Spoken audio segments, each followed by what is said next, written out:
What is going on, my beautiful people? Welcome back to another Dimple Ball Sunday special, where we have an exclusive look at a fitting experience that I took a couple days ago. I was fitted for a new set of irons for the first time in my golf career. I've never been fitted for anything. I usually just buy it and hope it fits my game. But I wanted to get a new set of irons, so in this video I ended up testing out 5 of the best, newest line of iron sets that you could buy from some very, very big name brands. And big shout out to Shane from Kepler's in the East Bay, California for being extremely helpful and allowing me to record this process. If you've never been fitted before, or if you're interested to see what kind of numbers you should be looking for if you want to get some new clubs or upgrade, to try and get more loft or more distance or more ball speed, this will be a perfect video for you to try and encapsulate what you should be looking for in upgrading the numbers. So before I got into hitting the newest clubs that are out on the market, I ended up hitting the Ping i2s. You'll see in the top right corner, I'll have each club that I'm hitting while I'm hitting it. Now, I've been using the Ping i2s for a couple years now, and these clubs are 30 years old, hence why I was looking to get the new technology and the new upgrade in my iron set. And let's get into that video. Again, hit the like button for how detailed this video is, and for Shane. I appreciate you guys. Still a little heavy, so it definitely lost a good chunk of ball speed. Mm-hmm. Heavy means I'm catching it off the ground, right? Yeah, behind the ball. So right here is overall swing speed. Let's pick up that guy. Overall swing speed is right around 80. So I'd probably say, if for things considered, because you're going to be transitioning to sport, I'd probably say let's put us to stiff. If you swing 80 to 90, 102, 10, 1. Right, that's not the best. Okay. That was a little chunks, right? So this swing speed, I'd probably expect 150 to 160 carry. Okay. Is that kind of what you'd expect on a golf course? Yeah. That's what with the 7-iron, yeah. Yeah, that's kind of what I expect overall. So that's why right here, how we didn't crack 100s is because of that. We were just a little heavy. Okay. So, but I'd expect probably ball speed with that golf club probably low 100s. So if I can average in the above 100s on the next golf club, I'd be very happy. Okay. That's closer to what your potential should be. I got you. So right here is peak height. So how high the ball went. I want 20 to 30 here. Okay. So if I can get in the 20s or even closer to 30, that'd be my preference, to be honest. Mm-hmm. The ball will be stopping on the green faster, and it actually would go farther too. Like in baseball, the difference between like a pop-up, base run or home run is the height. Yeah. Because let's say the exit velocity of the ball was the same in all three. Yeah. And one got out of the park is it because the height was that's the perfect height for baseball. That makes sense. Yeah. So and ideally, like the home run number is right around 30. Mm-hmm. So 20s, that's better. Because if you look right here, that's why it carried a lot further than right here, even though the ball speed is almost very close to each other. Mm-hmm. That's why there's such a significant difference between the carry. Yeah. Almost 30 yards. That make sense? Yeah. So if I can get the height up, your carry and overall distance are going to go way up. Okay. So my main goals here is to get better ball speed in the hundreds, and this closer to 30. And if that comes in as well, I'd be very happy. But I'm not stressed about that because that's very contact related. Yeah, that makes sense. Cool. Yeah. That's kind of the gameplay. And then overall offline accuracy is important, but getting closer to the green is more important than if you're 10 yards short of the green. Yeah. Right, or 20 yards short, but online versus pin high, but maybe just a little left or right. Yeah, exactly. Make sense? Yeah. So I'll start with Titleist because you said that as a brand. So I'll probably, realistically, with your level of contact what I just saw, I probably wouldn't do T200s. Okay. I'd probably do T3s. Okay. Well, that's already higher. Alright, we're done. We just literally buy. I mean, we're talking 30 years of technology in a club too. Which is what I was interested in seeing as well. All right, so let's just do a little recap of on the first swing. Way more ball speed. Yeah. 13% more, right? 10 more yards. We literally carried it further than our best ball with rollout. Yeah. And our total roll is 152. Mm-hmm. So immediately, we just. I was kind of expecting that. I mean, it is 30 years, like you said. It's not that hard to beat that. Yeah. It was gonna be pretty easy, but let's just keep going. Okay. That's it, because I want consistently in the hundreds, and I want closer to 30. Gotcha.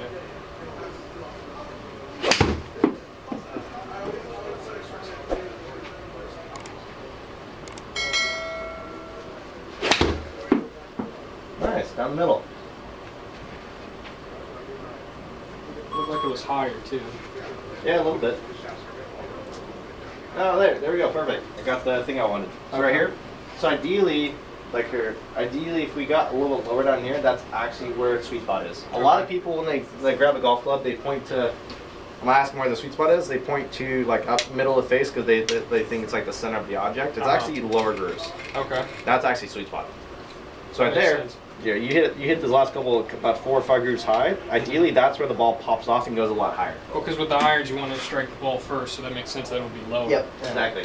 So right here, you know, you have been doing a fantastic job of getting the club more out to in. That's so you're swinging 3 degrees, which is the perfect amount of draw. Okay. If you face a little bit close, I gave you a little bit of draw, and then you swing a little down, which is, you know, you're doing everything you kind of wanted, you said you wanted to do. So that look everything there looks pretty good. Okay. Let's keep it going.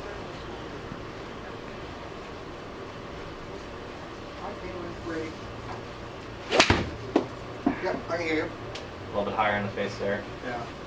Okay, good. So what's up?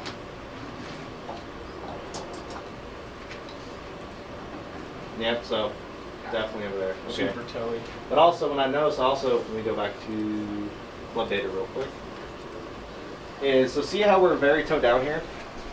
So the red line right here is the Langle, the dynamic Langle. Because there's a static Langle, so that means is this, like say the Langle of this is like say like 62 degrees, right? Well, that doesn't mean I'm going to present that at impact. Yeah. Because the swing is very dynamic. Okay. So even though you might be setting up, you know, this way, at impact you're like this. Yeah. So I gotta fix that. I gotta compensate for it. You either change it with your swing, which is harder to do, or I just change it with the golf club. Okay. Because what happens is when my toe down or my heel's very like this, my divots are not very level. Yeah. So on the golf course, instead of having guys do like this, it'd be tilted, Yeah. which can lead to contact issues. That makes sense? Yeah. So I'm gonna change the angle real quick. Okay. So kind of fix that guy. I'm gonna go upright. Okay. Because I want this line to be flat with this white line, because that's the ground. Yeah. Right, the theoretical ground that's on the divot right here. Yep. And if you look right here, like I said, your swing speed, you know, in the 80s. So you're just a stiff flex. Okay. Here it is. Felt a lot cleaner. Yep. Look at that. You know, 155. Yeah. So the ball speed's way up. I felt a lot cleaner. There it is. Whole lot better contact. Yeah. Yeah, look, so I mean, you carried it at 155 instead of, you know, 107. Yeah. And the ball speed is 112. Yeah.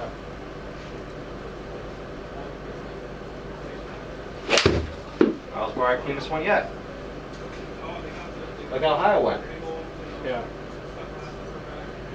So when it goes that high, it's going to stop in the green. If you look at the height, look, 34. So what's the difference between the forged and the hot metals? I was trying to look it up. Material. So Okay. forged physically means forged. So the difference between a forged and a cast head is cast head, you get some metal, put it in a die, stamp out the die. Okay. So it's still technically being, you know, forged as a process, but the forging process itself gets a little bit deeper than that. So what they do is they take metal, they put it in a die, they then compress it, which gets all the metal molecules closer.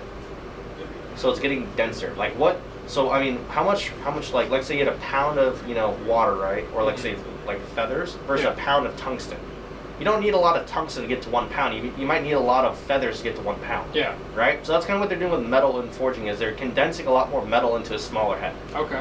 So forging usually will give you better feel, maybe better sound, more feedback from around the face. The issue is usually because it comes in a smaller package, it's going to be harder to hit. Okay. You can't have Is it the same theory, or not theory, but like principle as like a blade? Yes. Okay. So the smaller you go, generally it's going to be becoming more forged. You don't really find a lot of blades out there that are cast. You flushed that. That one felt the best. That was by far probably one of your best swings. That was the farthest one. Yep. That like 165. And look at the ball speed. And look at the backswing. So right at 5,000, right? So remember earlier I was saying like 5,000 would be a good number if we have good contact. Well, we just did. So let me show you real quick. That one felt the best too. Yeah, you absolutely smashed that one. So you also swung 84, right? And look at the smash, right? Yeah. 139. That you just tied a professional's level of smash factor. Okay. Don't get your hook up. You're not professional yet. Well, no, I can't do Yeah. that, you know, Yes. 10 times in a row. So how does this club feel compared to the other one? It feels a little bit smoother, Okay. and I don't. It's probably my swing, but I don't know. I like the feel of this one a little bit better. Okay.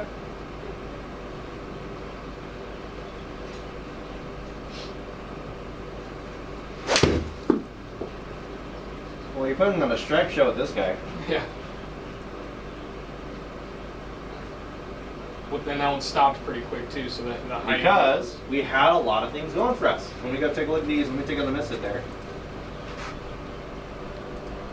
And then I'll go to this view. So we went 33-yard tie, so the peak height here is very high. Is that better or worse? Better. Okay. Because you're not at the swing speed, or your mechanics aren't so weird that you're pushing the maximum of too high. Okay. Realistically, with your current swing speed and mechanics, you'll never get that high. All right. Maximum height is like getting past 45. Mm-hmm. So you need a lot of power to get the ball out there instead of just straight up like a pop-up baseball. Yeah. You're not really at that limit. Because you're with this combo overall, you're finding the center of the face more often. Okay. So if that's either the shaft's fault, the head's fault, or a combination of the two, overall you're hitting this way better than the Titleist. I agree. Yeah. Which is also great for you because it doesn't take as long, and it's cheaper. Yeah. So Mizuno's the only brand right now that hasn't bumped up their price for golf clubs because of COVID. Mm-hmm. So that club is still retailing at $125. Which is what it hit the market at. Yep, that's Okay. what hit the market a couple years ago.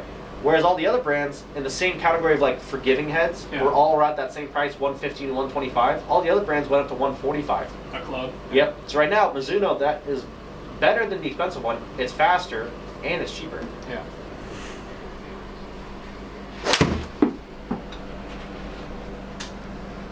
The baby fade. That's the furthest I've ever hit a 7-iron. 30 No. years of club technology right there. Like overall consistent. Like I've been doing this for so long that once I see a winner, it's kind of hard to not see like that one's probably gonna be leading at the end of the day.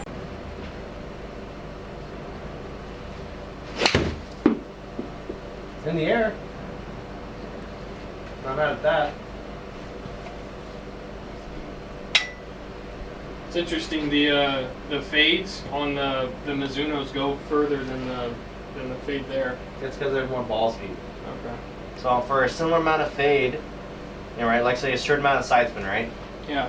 The Mizuno was faster because you had better contact on it. So that's why those fades went further than this fade. Okay. Yep.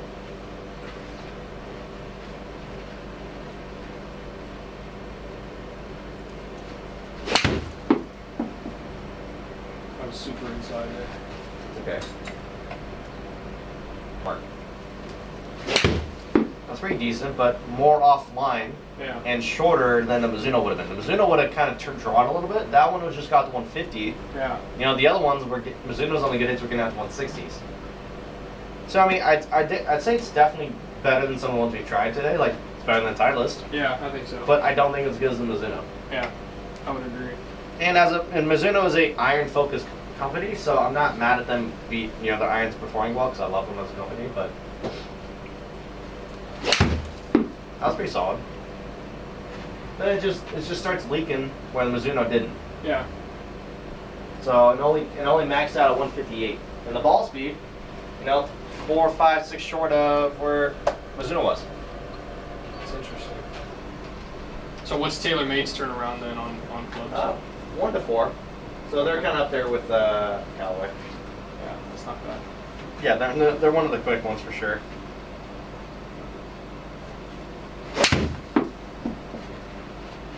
Not too bad. Got up. Decent, Yeah, I got out there pretty good. I mean, like carried a 150 on a miss it, so Yeah. that is pretty decent.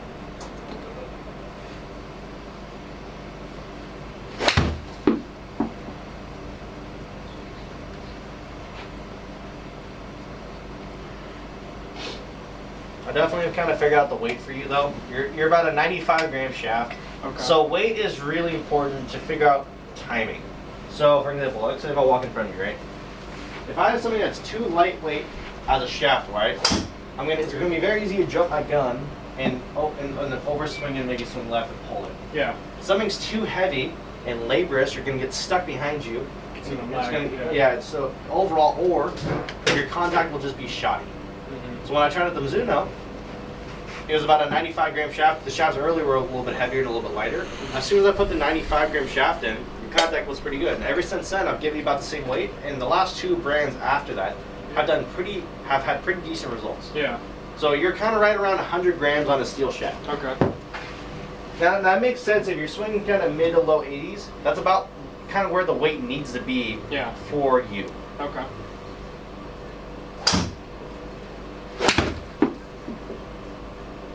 That was definitely missing too. Just give me the hype the whole time. That was pretty good. That was great, yeah. And unlike the kind of like the Mizuno, it kind of held its line. It didn't really leak off a bunch. Yeah. You know, got up to 170. So ball speed not bad. Spin's pretty good. Height's pretty good. So overall, I'd definitely say it's a contender. Yeah. You know, for middleweight division, not heavyweight like the Mizuno was. Yeah. Mizuno was going deep on us. There you go. Find your groove now. Good, but not Mizuno good. Yeah, no, I agree. It's real close though. It's probably Yeah, I'd say. Yeah, I mean, if you like, let's look at the second numbers best. real quick. You know, if I take out the one chunkers, right? These last couple, you know, 116 ball speed, 111 ball speed, 108, you know, mid 5,000 backspin, you know, near 30, you know, 157, 152, pretty solid, right? Yeah. Better than Ping, you know, average 101 versus 108. Yeah. But then the Mizuno, if I take out that one and that one, you know, 110, right? And with the top end of 116, 116, 114, 112, with perfect backspin, near 30 on the height. 156 and on the top ends almost 170. Yeah. Right, and so that's kind of where I think the Mizuno kind of ran away with it. It was the ball speed and the consistency. That's pretty solid.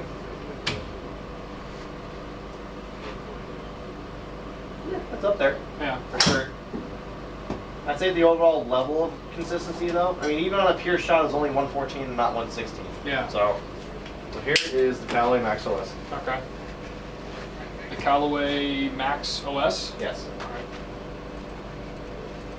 Which is going to be the most similar setup to what the... It feels a little bit lighter. that shaft's a little bit lighter. Okay. Let's see if I just want to see if I can get more height or more ball speed out of it being lighter. Okay. So as this video gets closer and closer towards the end, make sure you smack that like button. Shane was super helpful, and definitely hit the subscribe button. We are on the road to 1,000 subscribers, and we're getting closer every single day. I appreciate everybody rocking with us. But I decided to go ahead and purchase the Mizuno Hot Metal 921s. The ball speed, the height, the backspin on good strikes, and the consistency towards the line we were hitting on was just too good to not pass up. They are the cheapest club, and they have one of the quickest turnarounds when you purchase it, anywhere from 6 to 8 weeks. The other companies can be somewhere around 4 to 6 weeks or 8 to 10 weeks, depending on which company you order from. So I'm very happy, very excited to get these Mizunos. Let me know in the comment section if you have any questions from the video. Everything was super clear from my end, so I can definitely help clarify any numbers or any questions that you guys have. Again, Shane helped me out a lot. Big shout out to him. Stop by Kepler's if you're in the East Bay area. And yeah, hopefully you guys enjoyed. Remember, smack the like button, hit the subscribe button if you're new to the channel. And let's wrap this thing up real quick. There's a lot of things you have to kind of get checked off. Ball speed, you know, it checked it. The height checked it. The spin checked it. The offline was checked, right? It had so many positives going for him. Like I knew it was going to be kind of hard to beat. Yeah. And now that we've tried multiple brands after this, now it's kind of looking like the same story. What you thinking? I like these. I like them a lot. There you go. What's the turnaround on them? 6, 8 weeks. Yeah. Okay. I mean, it's still pretty long, but you know, end of summer. Yep. Yeah. No, beginning summer. May, June. Yeah.